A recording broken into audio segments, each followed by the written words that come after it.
Hello everybody, and thank you for joining us here in my home studio here in Millheim, central Pennsylvania.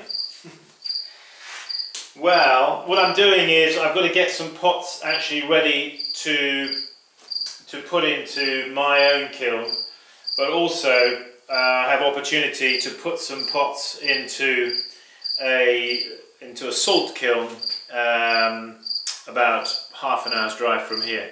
So that's what I'm really doing. I'll just show you some of the pots here we've got on the table. Just briefly, yes, we've got, these are some little jam pots jam pots or honey pots. There, we've got some juicers here, which are, actually you saw me making these back during last winter at some point. We've got 4 of those to get in. I've got just odds and ends really. I'm trying to look for stuff that's going to go well in a salt firing. Just a little dish, a few oddments here, a little vase. We've got a small fluted bowl. You see, salt likes texture, so anything that's got texture in it. This is a little it's a little soap dish actually. And here's another little, I don't know what you call it, a little trinket box, I suppose. There we've got a small faceted bowl. We have a couple of teapots. These have been hanging around for ages. These are really dusty. Got to make sure that when you have pots that have been hanging around for a while, that you thoroughly dust them, especially pots that have got a bit of texture, you know, a bit of carving going on them. So that guy, and then we've got another one here, which is this was done with a potato peeler. Basically a squat kind of teapot.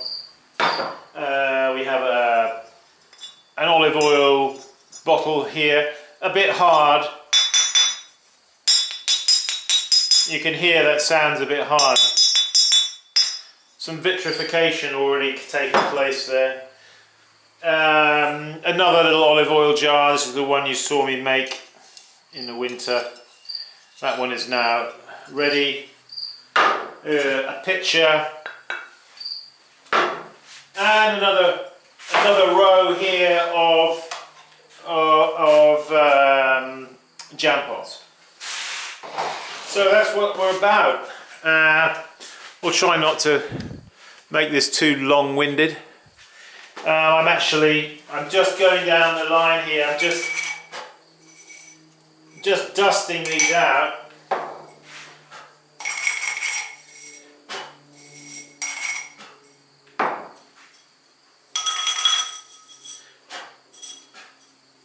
Make sure you dust your pots off well.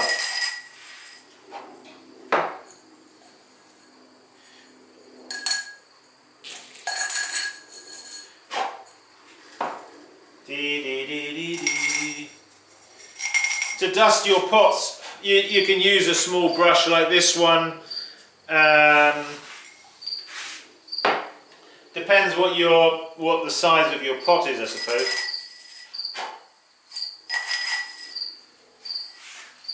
Okay, so I've got those bodies. The bodies of those jam pots are dusted out. Let me just swing the camera slightly over this way.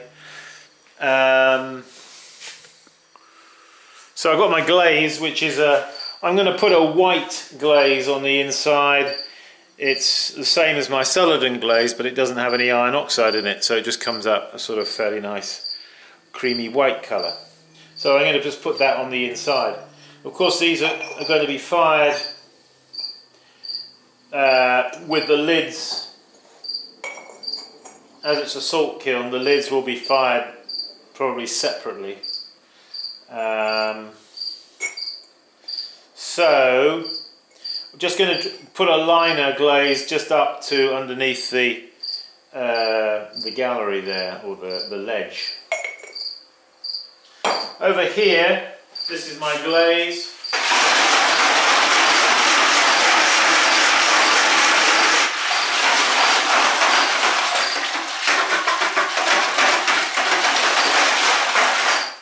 Give it a whisk. And then I've got, for my glazing, I've got a jug with a saucer of some kind is good to have. And then my other jug is with a sponge and some clean water for cleaning off. Okay? So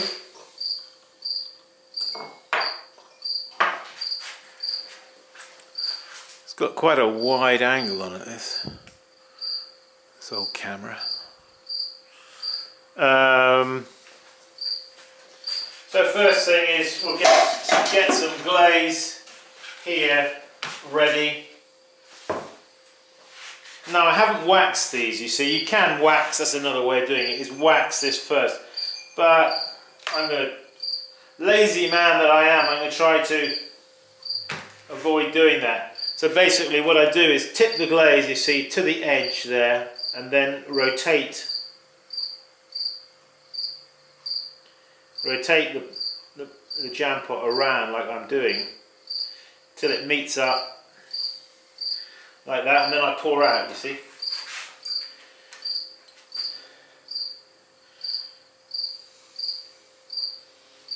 It's dripping there, so you turn it like that, you see, so the drip falls back on the inside of the pot and doesn't run down the outside.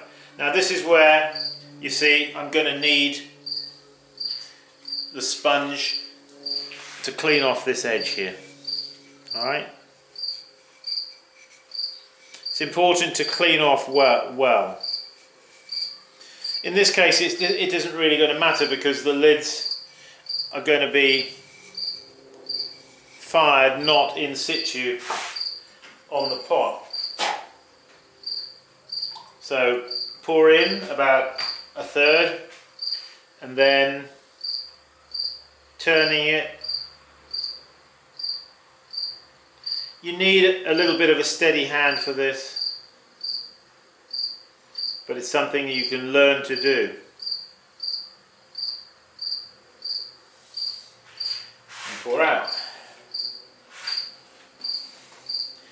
You see, the drip is there off that edge, so we want to rotate this like that now, you see, so that it, before it dries, alright, you're going to get your sponge and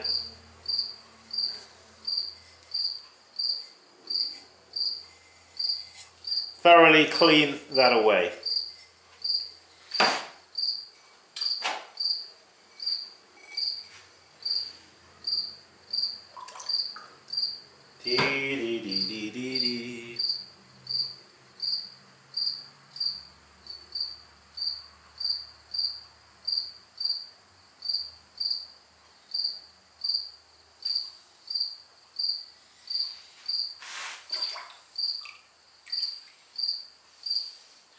See, when you're glazing, you want to keep yourself in an organised fashion, you know.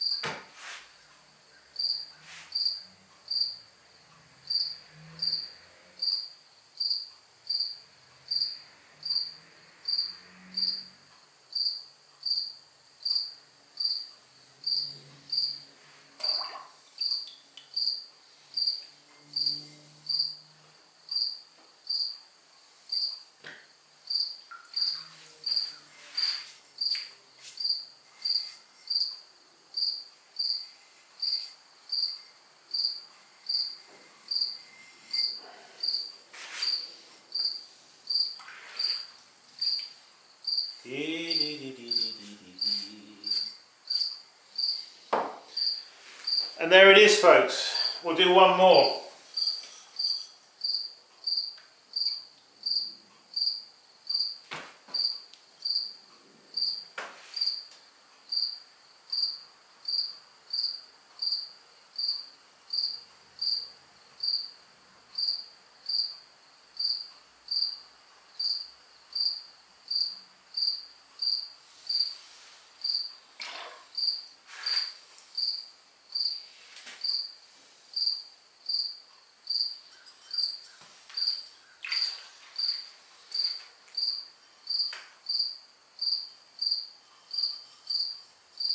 Make sure if you've got like a bit of a ledge there or a gallery like we do, that you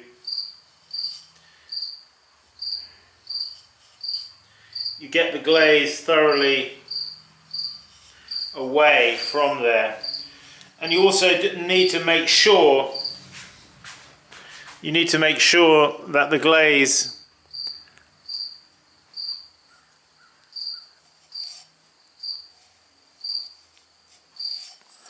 you always allow a margin, you see. Don't take the glaze right up to the very edge. Sometimes you want to just clean it back a little bit further, you know, so that because a lid can very easily stick, you see. We'll do one more. We will indeed. Now every once in a while, if I'm glazing like from here, I'll chuck this out, you see. Back in the bucket, give it a fresh stir, and then get some more glaze. You want to keep the glaze, keep it in suspension, you see.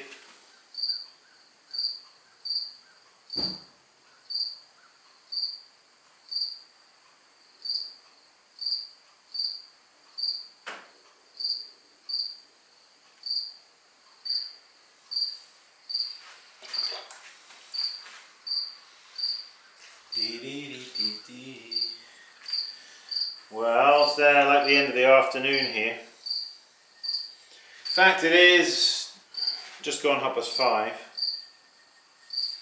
I did want to mention, on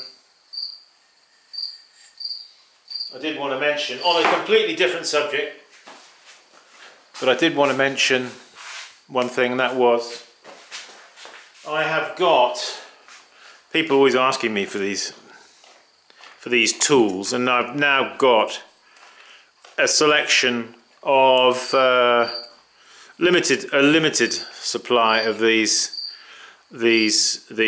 trim tools available.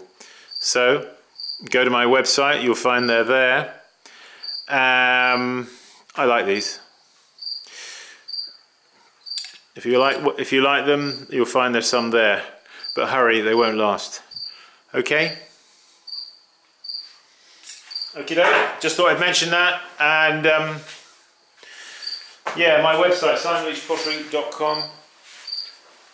We have a workshop on October 11th and 12th, and we have quite a few spare places there. So if there's anybody who's interested in a workshop before the winter weather comes, then check that out, and join us for a Keep Practicing workshop. Last weekend we had 6 people here. We were full. We can only take 6, and you'll have a choice of wheels. Let's spin the camera around the room, and I'll show you what you've got. You can go on a Leach treadle wheel like that one there, or that one there. That's a Randall, or you've got a Shimpo VL Whisper there. Round over here we've got another Leach treadle wheel there. We've then got down there that one, a really old Shimpo, but works great. We've got another Shimpo there, and then I've got my fireplace in the way here. I'm just about, yeah, in the corner there we've got a little Shimpo Aspire. It's a great little wheel, and another VL Whisper there. So yeah, do join us. I find that people who come on workshops, you know, everybody has learned, you know, from somebody else how to throw pots on a wheel, and my objective is not to change everybody so they have to throw pots like I do at all, because, you know, the object of the exercise is to be able to throw a pot, isn't it? If you want to make a beer tankard, that's what you've got in mind. Then, so long as you can, you know, your method, however it is, you get the finished and end result, you end up with a beer tankard, then that's fine. So I try to work with people with whatever technique that they've got, unless I sort of think that actually they'd be better off changing to a different style or a different way of, or a different technique, a different method. Then I suggest that they do that. And of course I have my own way of throwing and doing, making pots, as we all do. But anyway, I call them keep practicing workshops. They're for people to help them. You know, one of the first things I get people to do when we come on a workshop, we go through, we have a session here on the bench and we do some kneading, etc. and then and wedging, and then we do weighing and balling up, and I show them a few things about that, and then we move on to get everybody to throw some cylinders, and meanwhile I'm doing some demonstrations as well. So it's not just doing cylinders, but we do focus on cylinders quite a lot, because in my honest opinion, I get so many people through here, and we try to get people to throw cylinders quickly and easily and competently, and people literally are struggling to throw a cylinder. So until you can throw a cylinder competently, you are not going to be able to really get to grips with this. So because from the cylinder, you see, all of the taller upright shapes are derived, and we learn, you know, how to distribute the clay and the basics. So anyway, I'm rambling on, but anyway, do join us. We've got one more workshop here, and then I've got to be somewhere else, somewhere near Williamsport after that. Okay folks, thanks for joining us and listening and participating in this session. I will see you soon, and as always, keep practicing, because that is the key. Practice, practice, practice. Repeat, repeat, repeat. Numbers, numbers, numbers. Please. Adios.